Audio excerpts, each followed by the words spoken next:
Bibo!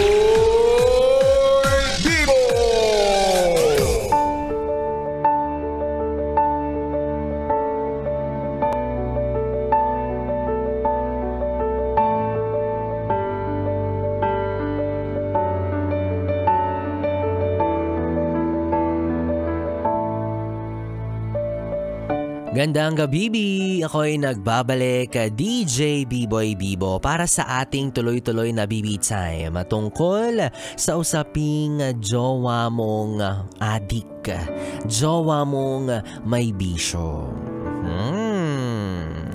Imagine, no, yes friend kong BB, ikaw habang giyang nagiyang ka, habang lulong na lulong ka sa pagmamahal sa taong yan, siya naman may ibang kinaaadikan. Alam niyo, wala naman nagsasabing batas or wala naman tayong batas sa kahit saang sulok ng mundong ito na magmahal or bawal magmahal ng taong may bisyo or adik. Diba, kahit anong bisyo pa yan, bisyo sa alak, sa sigarilyo, sa sugal, sa pinagbabawal na gamot, walang ganon, walang batas na nagsasabing hindi ka pwedeng magmahal ng taong may bisyo. Diba, kasi bakit nga naman, diba, bakit nga naman ipagbabawal na magmahal ka ng taong ganon kung choice mo naman yun at kung isa yun sa mga mamahalin mo sa kanya. Diba, pero ikaw, for sure, bilang partner niya, dalawa lang naman yan eh. It's either sinusuportahan mo siya, sinasabayan mo siya sa mga trip niya, or ini-encourage mo siya na magbago na. Diba? Alin ka ba dun sa dalawang yon? Alin ka ba sa dalawang pagpipilian na yon? Ikaw ba yung tipong ayaw mo sana siya na makitang ganon? Ayaw mo sana siyang malulong, kaya lang hindi mo talaga mapigilan. Kaso mahal mo, wala kang magawa. Ayaw mo siyang iwan.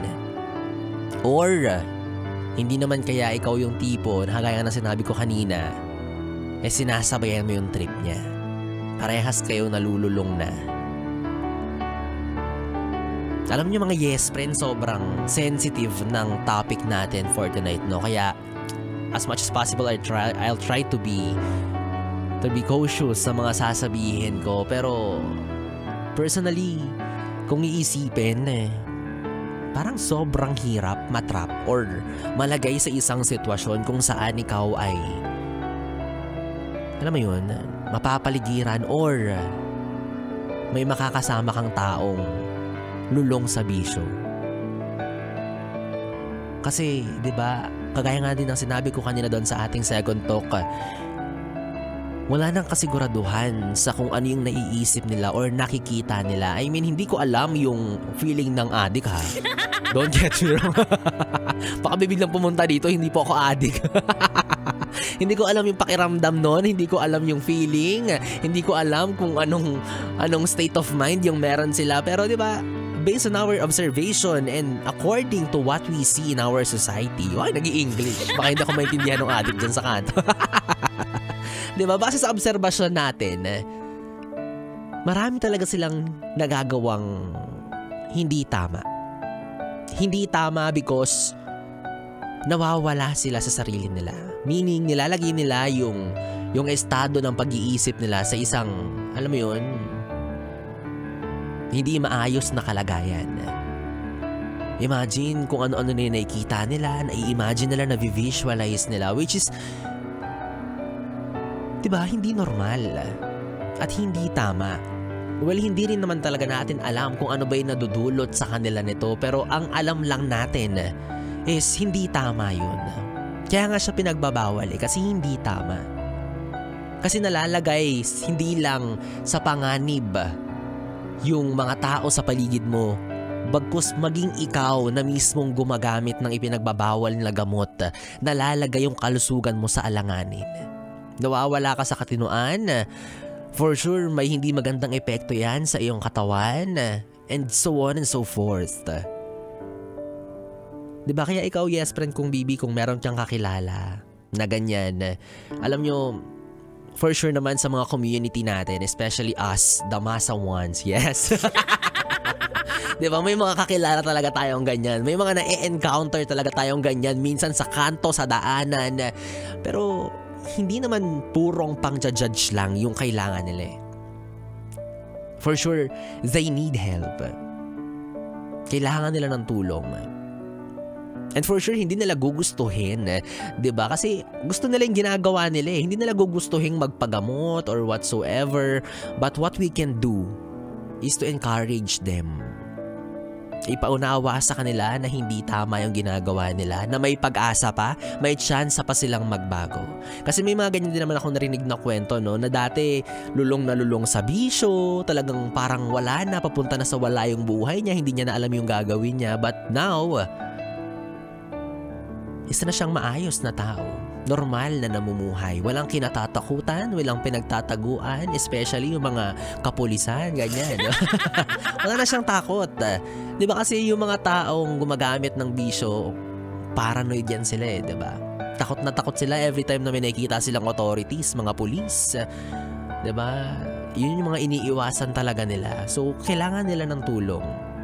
Kaya nga may tinatawag po tayong rehabilitation centers. Isa po yun sa maaaring makapagpabago sa kanila. Kung gugustuhin nila. Diba? But since mahirap nang makawala sa ganung bisyo,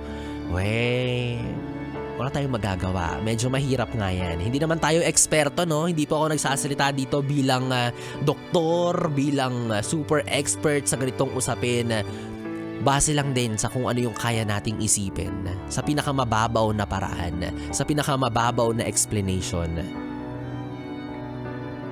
Kaya tulungan natin sila, no? Yes, they are willing victims, yet they need help.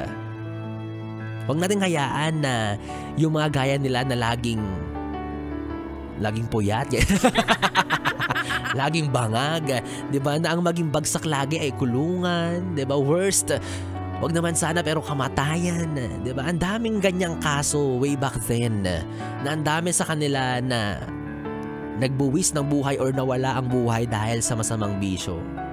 Huwag nating hintayin na sumapit sila sa ganun kasi hindi pa naman huli ang lahat. For sure and for sure may pag-asa pa sila. So tulungan natin sila. May ibang better option. And for sure, magiging mahirap for them to adjust. Pero, di ba, maghihirap na lang din sila. Doon na lang din sa ikagagaling nila, di ba? Ikabubuti ng sitwasyon nila. At para naman sa mga curious dyan, no, kung ano nga ba ang pakiramdam. Di ba? Kasi karamihan naman sa kanila talaga curious lang eh, no? Nung una, sinubukan.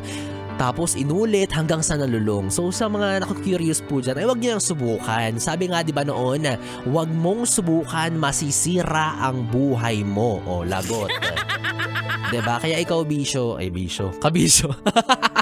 Muntik ka pa kung mamali ng sasabihin. Kabilang istasyon pala yun. Kakasabi ko ng bisyo, nakakainis. No, ikaw yes friend. Kung gusto mong ma-addict, sa akin ka na lang ma-addict.